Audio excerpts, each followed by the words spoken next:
How do you know the NSA broke into your signal? Because they admitted it. Really? Oh, yeah. Like, can you tell us about that? Like, how did you find out? What's going on, folks? We have a mega show for you today. Did Tucker Carlson get tapped by the US government because he was trying to interview Putin? We'll look at that story. I got a call from somebody in Washington who would know. Just trust me. Did Jane Fonda threaten US politicians who are pro-life? We have experienced many decades now of having agency over our body, of being able to determine when and how many children to have. Let's watch Fauci squirm as he's told about how Elon Musk said his pronouns are prosecute/Fauci. And we've seen Elon Musk tweet that his pronouns, he's the owner of Twitter, that his pronouns are prosecute. Fauci, others in the GOP have talked about arresting you and prosecuting you. We'll also react to Anthony Fauci squirming and backpedaling about the lab leak theory. And on this theory of a lab leak, I've been wondering this. Do we have any idea how that would even work? Home Depot CEO weighs in on the Silicon Valley Bank fail, saying left-wing quote-unquote diversity policies might have had something to do with it. Do you think there are others like this bank out there? I think there probably are, yeah. Thomas Massey has a great bill for raw milk, and topless beaches in Berlin are getting legalized to some extent. We'll talk about that as well. It's going to be a great show.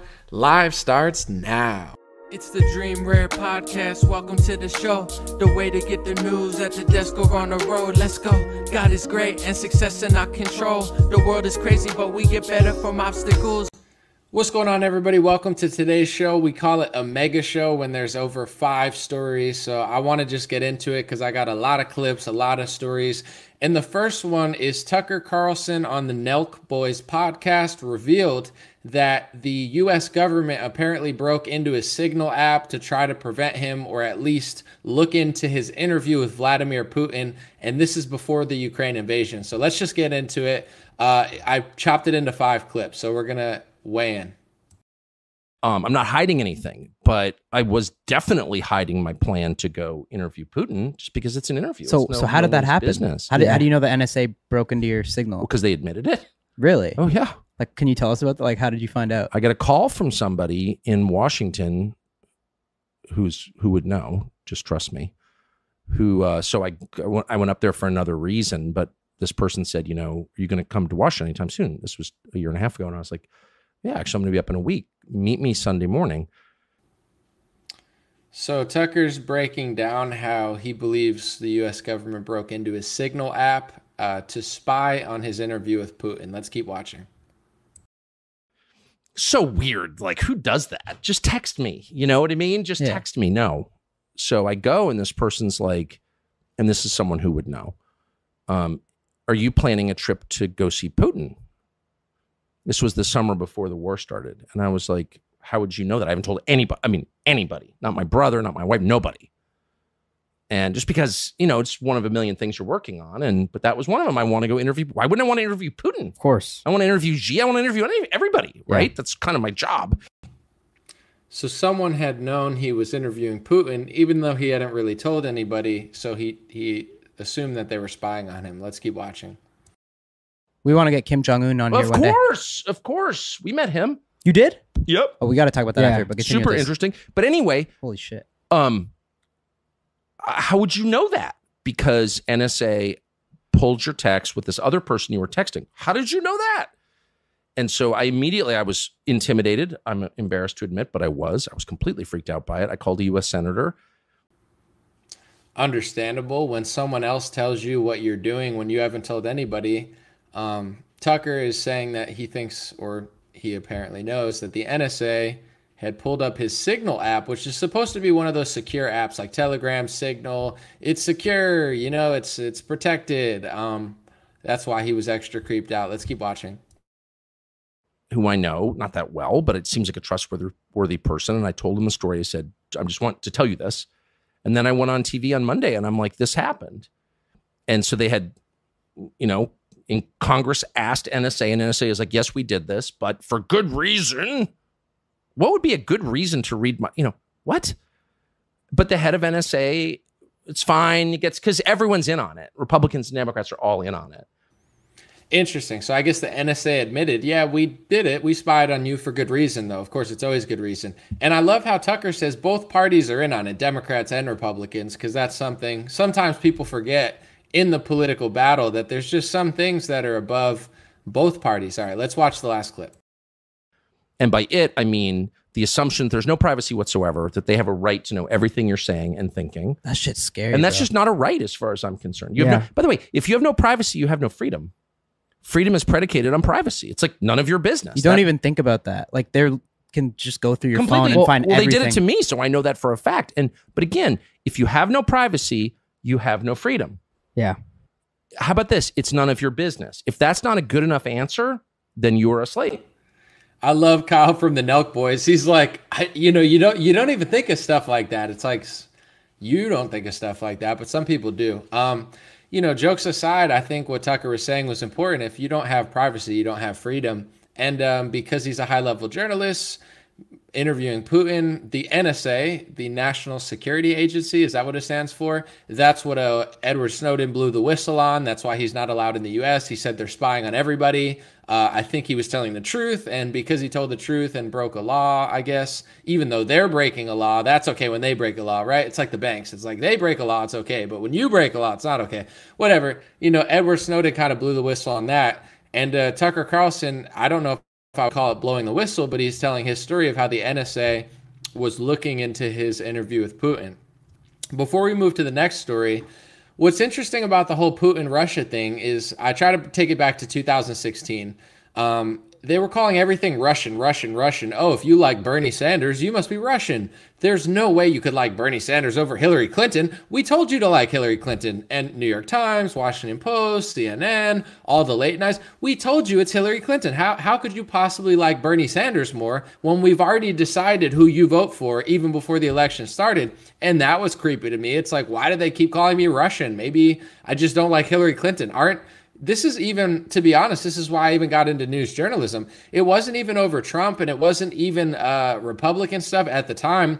It was more, I was just disgusted that the Democratic establishment was trying to tell people what the answer was. And I was like, I know everything's kind of like scammy, and I know America's not completely free, but I did think that we had the right to think what we wanted to think and kind of support who we wanted to support. And I watched the establishment, the media, the tech companies. I watched them work so hard against average American citizens who just didn't want Hillary Clinton.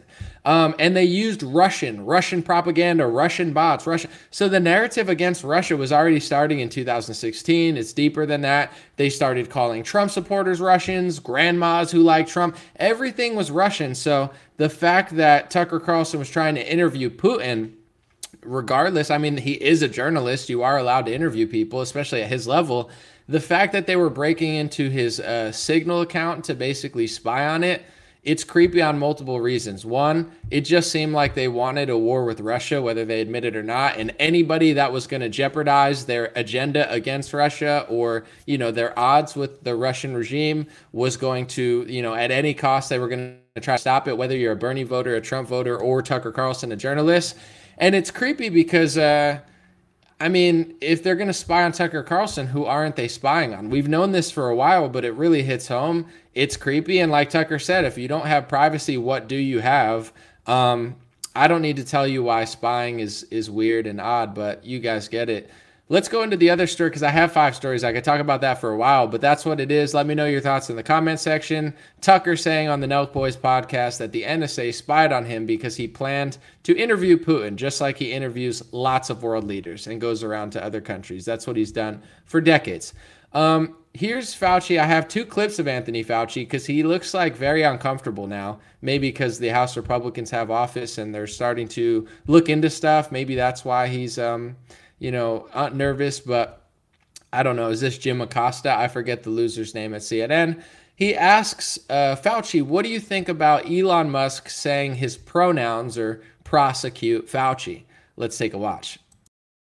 And the other thing I wanted to ask you is, you've been vilified on the far right. I know you know that. And we've seen Elon Musk tweet that his pronouns, he's the owner of Twitter, that his pronouns are prosecute Fauci. Others in the GOP have talked about arresting you and prosecuting you. for your handling of COVID. What's your response to that, your response to Musk, and what has that been like for your family? Well, I mean, there's no response to that craziness, Jim. I mean, prosecute me for what? What are they talking about? I mean, I wish I could figure out what the heck they were talking about. I think. I wonder what they're talking about, Fauci. You know, some people say my pronouns are he, her, him, her, her. I'm a pirate. Rawr. You know, some are like, I'm a woman. You know, some say I'm they, them. And Elon said my pronouns are prosecute Fauci. Those are my pronouns. And, you know, he just can't figure it out. Why would someone want to prosecute him? Let's watch the second clip. They're just going off the deep end. That's the answer to your first question. It doesn't make any sense to say something like that, and it actually is irresponsible. Of course, it's going to have a difficult effect and a deleterious effect on my family. I mean, they don't like to have me getting death threats all the time. Every time somebody gets up and spouts some nonsense that's misinformation, disinformation, and outright lies, somebody somewhere decides they want to do harm to me and or my family. So that's the part about it that is really unfortunate. The rest of it is just insanity, the things they're saying, but it does have a negative effect when people take it seriously and take it out on you and your family, which is the reason why I still have to have protection, which is really unfortunate. Well, I want to say, you know, I'm not okay with death threats and that type of stuff. But outside of that, you know, him playing the victim, he's like, it's misinformation and disinformation. You mean, didn't you try to say the lab leaks theory was misinformation and disinformation and like nobody could talk about, you know, you funded a paper in February 2020. You know, I could think of one reason to prosecute him. I'm not a judge. It's not up to me. I don't run the government. But if I was to think, why would someone want to prosecute him outside of like being Looney Tunes? You know, let's just say the U.S. government was engaging in gain-of-function research, hypothetically. And hypothetically, or not hypothetically, Fauci went in front of Congress and lied in front of Congress and told a lie. I believe that is a chargeable offense. I'm no legal expert, but that's one of probably 1,000 reasons people want to. But, you know, it is what it is. Speaking of the lab leak theory that Anthony Fauci tried to cover up for a year, Facebook covered up. Anthony Fauci apparently was commissioning some sort of paper to make it look crazy. You know, he loves to call everything misinformation and disinformation. It's kooky. It's kooky. Help me. Here's Jim Acosta, a.k.a. Clown Man #1, asking Clown Man #2, Anthony Fauci, about the lab leak theory. Anthony Fauci looks very uncomfortable and very nervous, in my opinion. Let's take a watch. And on this theory of a lab leak, I've been wondering this. Do we have any idea how that would even work? Have you heard any accounts as to how that might have happened? Is there speculation in the scientific community as to how that happened? Yeah, that's a very good question, Jim. So one of the things that people maybe don't fully appreciate, that all of the intelligence agencies agree unanimously that this was not engineered. Namely, they didn't deliberately do this to make a bioweapon. Everybody agrees with that. No matter what your prior thoughts were, everybody agrees with that. A lab leak could be that someone was out in the wild, maybe looking for different types of viruses in bats, got infected, went into a lab, and was being studied in the lab, and then it came out of the lab. But if that's the definition of a lab leak, Jim, then that still is a natural occurrence. What? All right, we got to break down the sneakiness. First, he says, well, all the intelligence communities say, like, even though, of course, he was one of the people trying to cover up the lab leak theory for a year. Well, I mean, you know, all the intelligence communities for sure agree that, you know, that if it was a lab leak, it totally wasn't on purpose, because like it's settled science. I mean, we all know that. I mean, it could not have been on purpose. I mean, come on, Jim. I mean, come on. Everybody agrees on that. All the intelligence communities. It's settled. Please stop. You know, and then he goes on and is like, I'm going to play the other clip, but he's like, you know, well, like a lab leak, I don't know, like maybe it could be like a guy went out and like studied a bat and got sick and came back to the lab. I mean, I guess that could be a lab leak, but like, it's like, dude, his sneakiness is on another level. You know, like even if you're a fan of him, you got to see like the sneakiness of like, What could a lab leak mean? I mean, I guess like it could mean like a guy went and naturally got it and like went to a lab or something. I don't know. I mean, but for sure, it's just not a bioweapon. I mean, for sure. Yeah, it's like, yeah, okay, okay, dude, for sure. Yeah, right. Just like a year went by that you guys said we couldn't say this, and now the FBI director says what Mark Zuckerberg and his friends at Facebook were deleting for a year. But that just must be some sort of settled science mistake or something, you know? If Bill Nye says it, it's settled now or whatever. Let's play the second clip. The other possibility is someone takes a virus from the environment that doesn't actually spread very well in humans and manipulates it a bit, and accidentally it escapes or accidentally infects someone, and then you get an outbreak. Those are the possibilities when you're talking about lab leaks. But are there any accounts of that occurring where one might say, okay, well, there we go. Perhaps this is it. This is what happened. No. That you're aware of. In fact, there are no lab leaks that have led to pandemics. So there have been accidents in a lab that happens intermittently. We've had experiences with that in modern times recently, but there have never been a situation where a virus escaped from a lab that's a brand new virus that no one has ever seen before that led to a pandemic. That has not happened. Well, thank you for clearing that up, Anthony Fauci. Anthony Fauci is science, the science, hashtag, trademark, you know, copyright, hashtag. He is science. You know, everything in scientific history was Anthony Fauci. So if he says it, it must be true. Remember in school when you learned about the cotton gin and they're like, the cotton gin was created by Eli Whitney. Was it, or was it created by Anthony Fauci, who took a time machine and wore a mask and called himself Eli Whitney? You know, when it comes to Nikola Tesla, was Nikola Tesla really that smart, or was it just Anthony Fauci in disguise? You know, you think about the PCR test created by Kary Mullis. You know, wasn't it, even though Kary Mullis didn't like Anthony Fauci still is the science. Was it Watson and Crick who discovered DNA, or was it Anthony, you know, Jerome Fauci? I don't know if that's his middle name, but it would be funny if it was. Well, thank you for clearing that up, bucko. No need to look further, right? It's all been solved. Thanks. Next story is about Jane Fonda, who has been very unpopular in American circles for decades because of her, I don't know if it was Vietnam War, they called her like Hanoi Jane. She was, you know, posting things against the American troops. And she goes on TV as if that wasn't enough, in my opinion, pushes it even further. And let's, without further ado, take a look at two clips real quick. We have experienced many decades now of having agency over our body, of being able to determine when and how many children to have. We know what that feels like. We know what that's done for our lives. We're not going back. I don't care what the laws are. We're not going back. I think the women will rise up. That's the activist. That's Jane speaking, yeah. And she probably will get a Nobel Prize. But if I didn't even get to the clip. She's probably going to get a Nobel Prize. She says what every other liberal says. Is that all you need to get a Nobel Prize? She's like, we have autonomy over our body. They're like,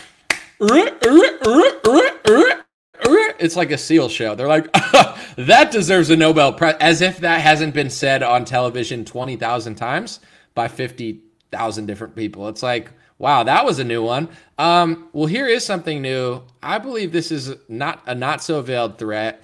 And I have an opinion on it, but let's play the clip first. Very soon. It is the truth. We're not going to do it. Besides marching and protesting, what else do you suggest? Well, it doesn't happen overnight. It's not a miraculous. What did you say? Murder. She's kidding. Wait a second. She's just kidding. Don't say that. That's you don't know. They'll pick up on that and just run with it. Worst. She's just kidding. Well, let me talk to you about. Let's move on and talk about Jane's activism, which is legendary. Wow, she just did a threat, probably a legal threat on television. Let's just pretend it didn't happen and go back to her activism, since she, you know, basically justified murder on TV. It's like, she's a psychopath. This is what they tried to charge people with at January 6th. Way less stuff than this. I'm not even talking about just walking around. And I understand some people did stupid crap on January 6th. I'm not one of these people that said like everyone did perfect things. It's not true.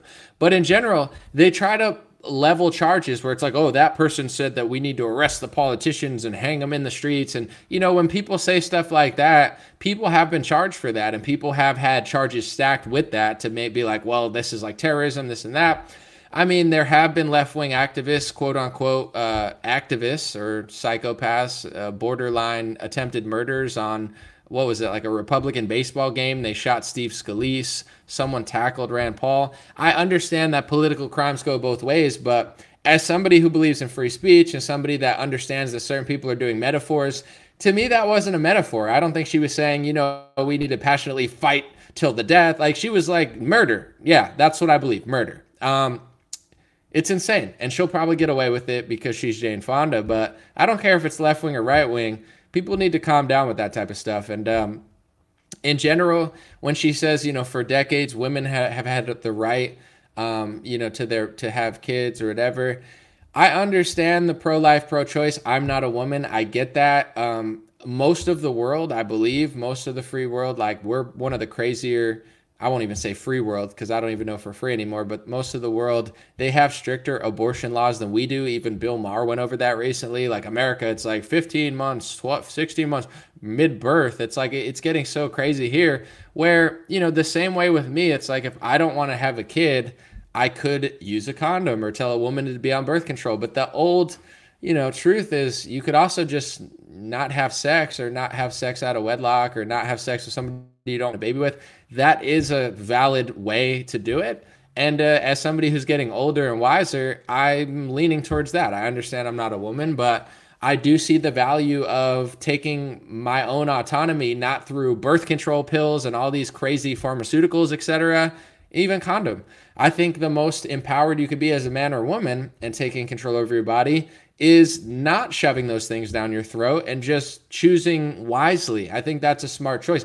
Millions of women are on birth control. They're like big pharma cash cows. You know, they're like cattle for big pharma, just shoving pills down their throat every day to not have a kid. That's one way to not have one. Just like an abortion is one way to like rip out whatever's there. But another way, it's just true. And I think left wing, right wing, everybody should think about it. The most empowering thing you can really do, in my view, is think about what you do. It's like if you're smashing 20 women a year and wearing a condom and getting drunk, it's like you can do that, you know? Or you could also think about who you're having sex with and try to not have sex with someone that you don't want to have a kid with. It's a great option. And I think as things get crazier, more and more people are going to be religious or conservative because it's just like, take birth control, do this, rip it out. It's like, it's all unnatural. You know, you want to, like, the natural way is just to like, think about it. Even a lot of women are taking control of their cycles. They're starting to learn which days they can have kids on or not. There are options outside of birth control. This isn't medical advice. This isn't pregnant advice. I'm just saying there's other options, and shame on Jane Fonda for that. I wouldn't even say veiled threat, that open threat. I don't like when Democrats or Republicans do it. That was kind of crazy. Here's the CEO of Home Depot. He said a lot of stuff, by the way. This is just a clip because he made a lot of talks about economics, etc. He knows what he's talking about. But he mentioned that he thinks that left-wing social justice might be a problem. It is, but like it might have been a problem at this bank. Let's take a watch. Do you think there are others like this bank out there? I think there probably are. Yeah. I think that the system, I think that the administration has pushed many of these banks into more concern about global warming than they do about shareholder return. And these banks are badly run because everybody is focused on diversity and all of the woke issues and not concentrating on one thing they should, which is shareholder returns. Instead of protecting the shareholders and their employees, they're more concerned about the social policies. I mean, two things there. When it comes to, what is it called, ESG, like whatever, the climate stuff, the governance, what is it, environment, I don't know, ESG, I think it's called. A lot of that is changing companies completely. They're having huge protests in the Netherlands over the farmers. In America, Biden's trying to ban incandescent light bulbs, which I've heard are healthier than LED. I'm looking into buying them, and I read that Biden's trying to ban them.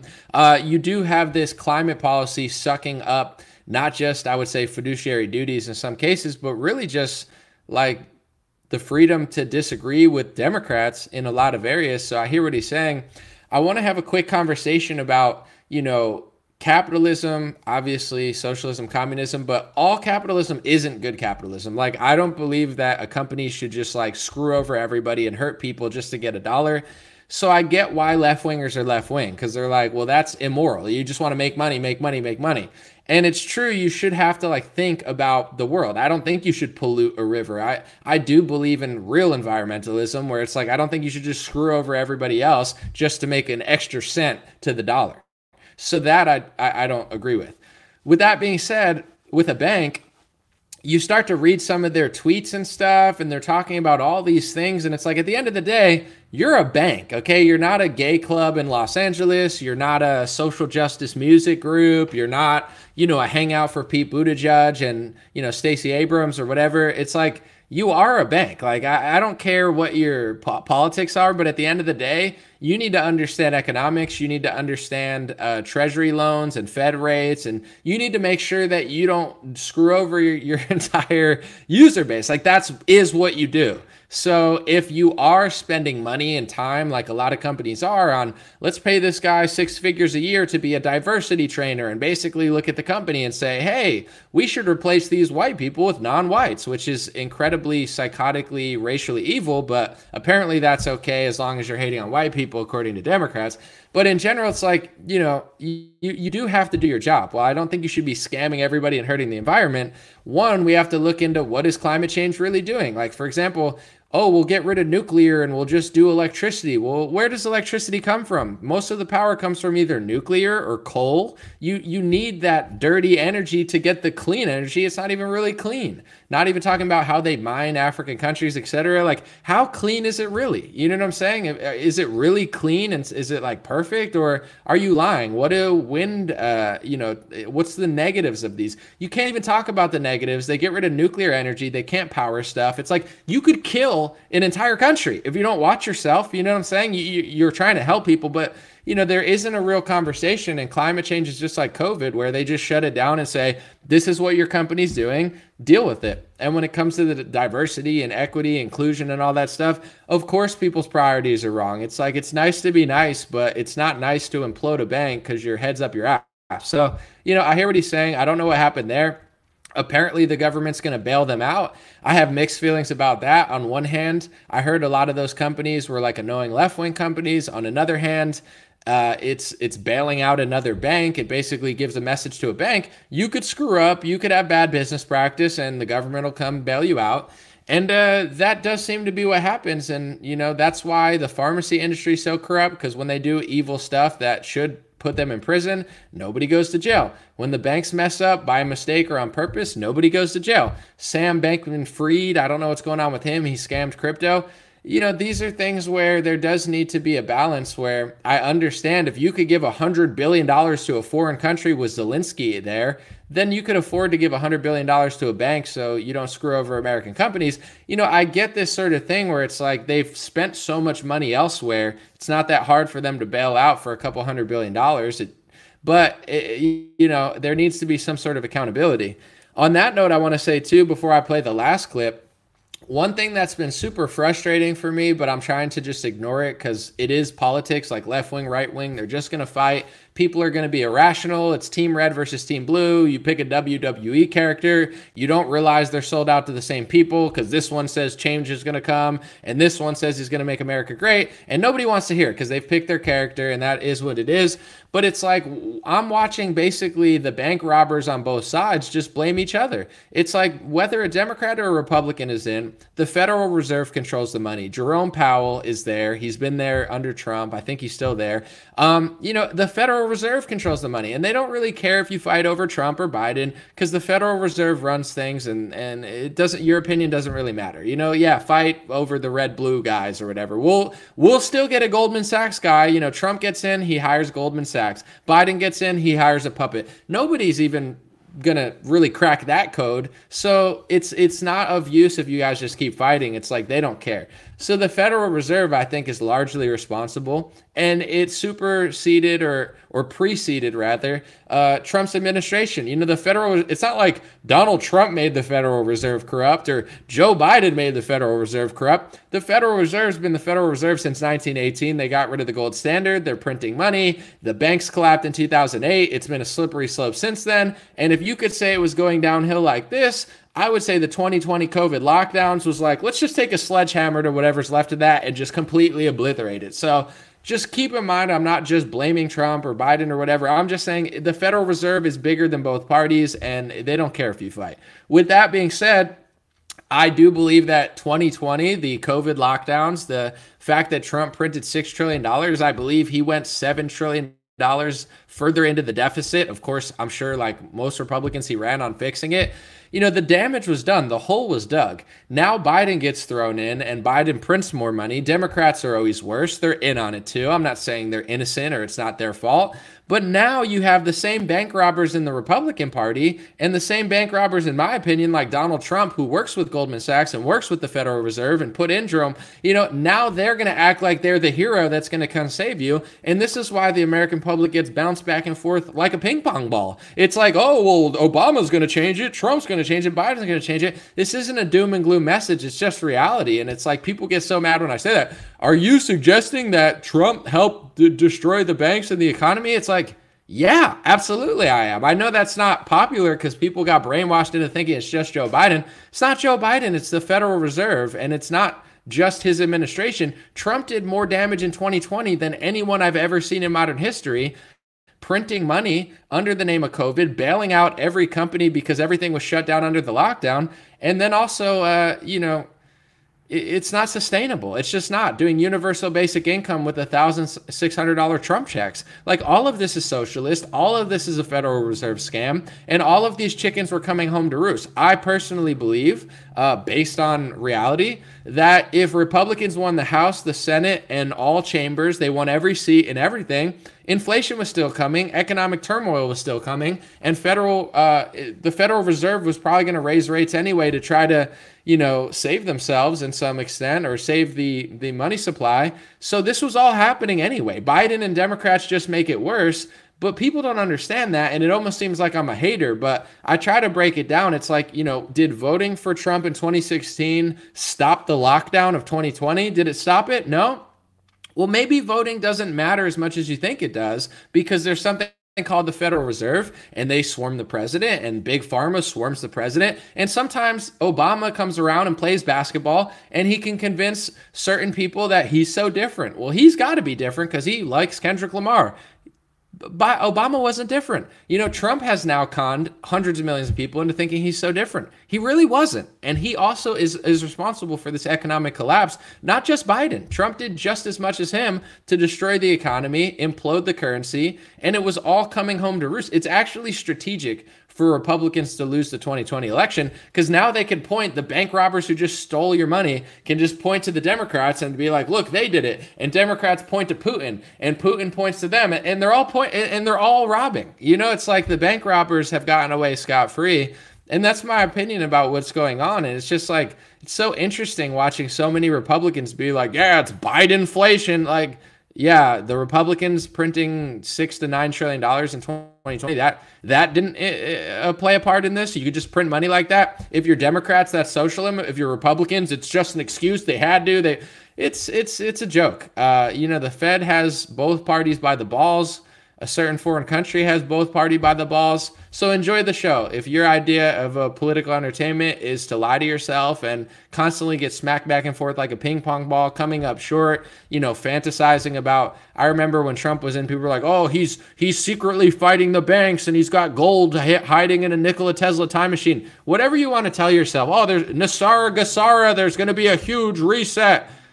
Trump put in Goldman Sachs people and he let the Fed walk all over him just like Obama and Trump. Like, this is like the sad reality. People can't cope with the reality, so they have to like fantasize like they're watching a Star Wars movie. It's like, if that makes you sleep good at night, that's fine. But at the end of the day, you're no different than a liberal who lies to themselves to morph the reality into their worldview because they can't handle the truth. It's the same thing. That's why I'm not really interested in fighting people all year. I'm going to do my news analysis. I'll try to do a good job. I'll try to lift people up. But that's how I see this banking and economic crisis right now. The Fed rates are rising. They pretty much have to do that, or else, it's like you can't just print money. When you print money, you either raise the rates, screw over these people, keep the rates the same, screw over these people. Like, that's just economic. You can't just be, letting the money machine go brrr. But when Republicans do it, they have excuses. When Democrats do it, it's part and parcel. That's the system.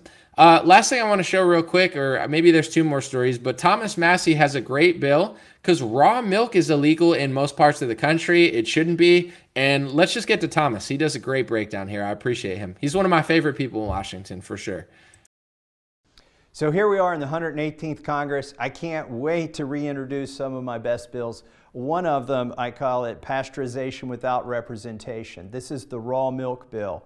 There was never a law passed by Congress to ban raw milk. It was the result of a lawsuit in the 80s that the FDA took it upon themselves to just condemn all fresh milk.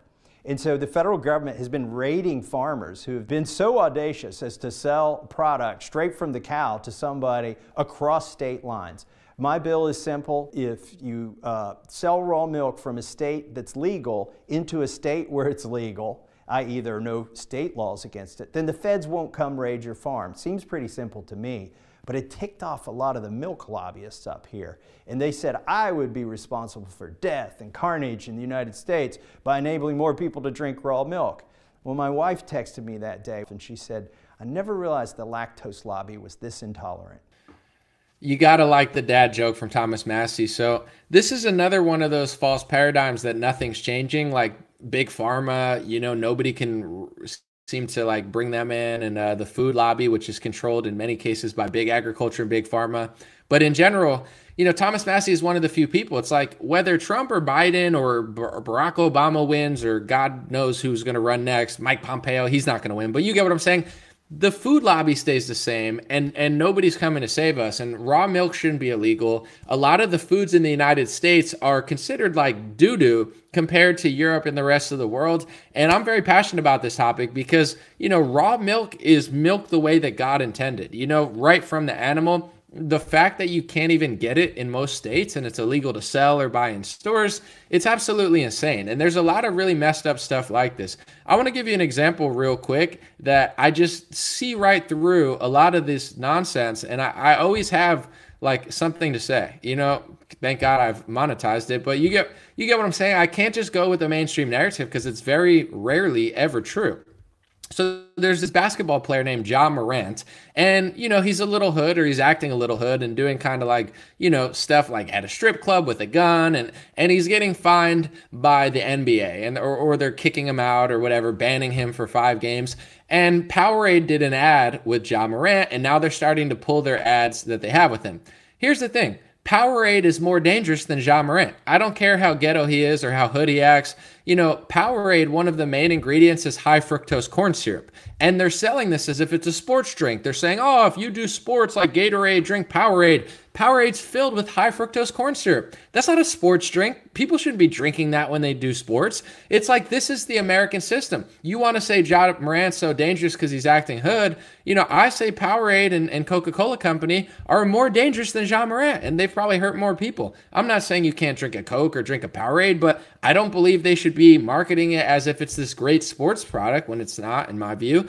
So you get what I'm saying? It's like this is the game that we play in this world. And when it comes to raw milk and the food ingredients, I'm not a supremacist of like, oh, you got to eat this or you got to eat like me. I don't eat that great, but it's like if you eat normal pasta from Italy or you eat pasta that's like garbage from America, it does a different thing to your body. We're being, in my view, absolutely poisoned on every level. If you eat a normal hamburger with normal bread versus like everything's fake, the meat's fake, the bread's fake, like everything's processed, and this is why America's so fat and unhealthy, and everybody has all these diseases. I'm not acting holier than thou, and I'm not telling you got to eat all fish, and fast. Do what you want. You know what I'm saying? I'm not in the perfect shape. I wish I was, but I want America to be healthy. And I believe if thou shalt not steal and thou shalt not murder, and there's certain laws to protect people, you know, I'm not a communist by any means, but there's hundreds of thousands of laws in this country that make no sense. What if we had one that said, feed people real food? You know what I'm saying? Like, let's clean up the food supply. So whether you go to McDonald's or your 5-star thing, you're not eating garbage ingredients. And some of that, in my view, starts with allowing people to eat what God intended, not some sort of GMO, Monsanto, you know, alien thing that they've created over the last years, but raw milk. You know, in my view, raw milk is more healthy than a lot of the stuff that they're processing. So, you know, I appreciate Thomas Massie for being one of the politicians that cuts through the narrative. You know, he's one of the only good people in Congress, in my view. Last story I want to talk about real quick, and then I'm going to cut this short. Berlin is allowing, I don't know if they passed a bill or a law, but everybody's reporting that Berlin is allowing men and women to take off their tops at pools. I guess previously men take off their tops, women wear a top. And now they're saying, let the free the nipple, women and non-binary or whatever, everybody can show their boobs. A lot of people are upset, saying this is like Weimar Germany. If you guys don't know the story, before the mustache guy got there, you know, things were getting crazy and degenerate. They had, I believe, like trans surgeries, and a lot of history is sadly repeating itself. I don't think that's going to happen again in Germany by any means. I'm just saying, like, a lot of people are like, this is Weimar all over again. This is the filth. This is the degeneracy. Some people, I see a lot of dudes being like, nice, you know, men like boobs, and I would say a large portion of my audience is like, nice. You know, it reminds me of the South Park where they're like, nice. They're like, no, it's not nice. And they're like, no, it's nice. You know, so, you know, a lot of people are kind of pumped that they're going to get to see boobies if they go to Germany. Here's what I'll say. A few things. I've been to a nude beach. I kept my bathing suit on. I was a little shy, but I went to a nude beach in Hawaii. And let's just say it's not a model runway, okay? In your head, you're like, oh, I'm going to go to the nude beach, and it's just going to be the hottest chicks with their big boobies out, and I'm going to look at the best. It's unfortunately not like that. You see a lot of questionable things, you know? And at the one I went to, it was like people were topless, bottomless, you know, they did it all. And it's just not what you think in your head. You think you're going, and you're like, oh, it's going to be like all of, dude, freaking, you know, Victoria's Secret models are just going to be walking past. It's like, no, you're going to get like the 90-year-old creepy guy who's got like a questionable situation, and, you know, the wrinkly, you know, Marianne Wrinklestein, you know what I'm saying, walking around all. It's like, it's not what you think it is in your head. That's all I'm going to say. Not always. I mean, unless you discriminate and you have just like a hot people only beach, but I've never seen it. So, you know, don't get too excited. And with that being said, you know, I think a lot of places already have certain policies like that. Like, you can go to a nude beach in most states. You just got to know where you're going. It is what it is. I mean, I think there's bigger fish to fry. I see both sides of it. Some people being like, you know, Berlin is getting too degenerate, which I agree. I think the whole Western world's getting too degenerate. On another hand, people are like, who cares? Or nice, I want to see some boobs. You know, I see both sides. I don't live in Germany. It's not really my opinion, but in general, you know, I could see how it could backfire, and it's not that big of a deal to me, but I get where people are coming from. Let me know what you think. All right, I'm going to cut it off there. There's some other stories, but I'm going to save some for later this week. Hope you enjoyed the mega show. Let's see if it works. I have an outro video now that just has my links, but I want to let people know on Facebook. Thanks everybody who's a Facebook supporter. I'm going to do a Facebook supporter only stream this week for Facebook supporters. So thank you guys who are there. We'll coordinate that and figure it out this week. Thanks for being patient. For Patreon people, I will have a Patreon exclusive podcast this month, patreon.com/raretalk. Last month I was traveling the whole time. I really wasn't home, but this month we'll have one. I think if you sign up to patreon.com/raretalk, for $5, there's like 5 or 6. I don't know how many there are, but secret podcasts. I'm talking to certain people, having fun, a little looser, talking about topics we don't really talk about. It's a good time in my opinion, but I'm biased. So all the links are going to be in my outro. Thanks for being here. Dream Rare Podcast. We're growing on Rumble. Our last episode had 3,000 views on Rumble. We're growing on Spotify and Apple. And, you know, Facebook is what it is, and YouTube is what it is. It's cool, but it seems like a lot of people like the shorts, and, you know, Instagram, we're getting hundreds of thousands on the shorts. So it's what it is wherever you consume the content. Thank you guys. And hopefully the outro video works. God bless you. That was the show. Hey, what's going on, my friends? Just a few ways to stay in touch and support if you'd like to. The first way is dreamrare.com. We have blue beanies, black beanies, pink hats, other colored hats, freedom versus tyranny shirts, stay blessed long sleeve, God is great long sleeve, and lots of more cool items coming soon. Dreamrare.com. Check out the shop to support. Everything's made in the United States. Handpicked by me. Patreon.com/raretalk. For $5 a month, you can help support me, support the show. If you haven't noticed, unlike other channels, I don't work with very many sponsors, sometimes none at all. And part of the way I'm able to do that is with the dreamrare.com shop and patreon.com/raretalk. So thank you guys for keeping this show free, unimpeded, uninterrupted. I'm forever grateful. My free email list is stayintouchwithme.com. So check the links below in the description or just type in on any browser, stayintouchwithme.com, all one word. You'll find my email list, put it in there, and it's the least annoying email list you'll ever be on. I barely use it because I don't like getting emailed every day or every week. It's annoying, so I don't do it. Stayintouchwithme.com. It helps me take back some power away from big tech. Telegram, t.me/dreamrarechat or @dreamrarechat. Due to censorship, I post all my live stream and videos there. Sometimes I have some bonus content, and I try to give people a heads up when Facebook or YouTube won't. DreamRareChat at Telegram. My Instagram is @DreamRare. Thanks for everybody following there for shorter content. And DreamRareLinks.com, that's DreamRareLinks.com, has all my stuff. My podcast on Spotify, Apple Podcasts, my music on Spotify and Apple, my Rumble page, my BitChute and Gab page. All my links are found at DreamRareLinks.com. Thanks for watching, folks. God bless you. You already know I'll be back with more content soon.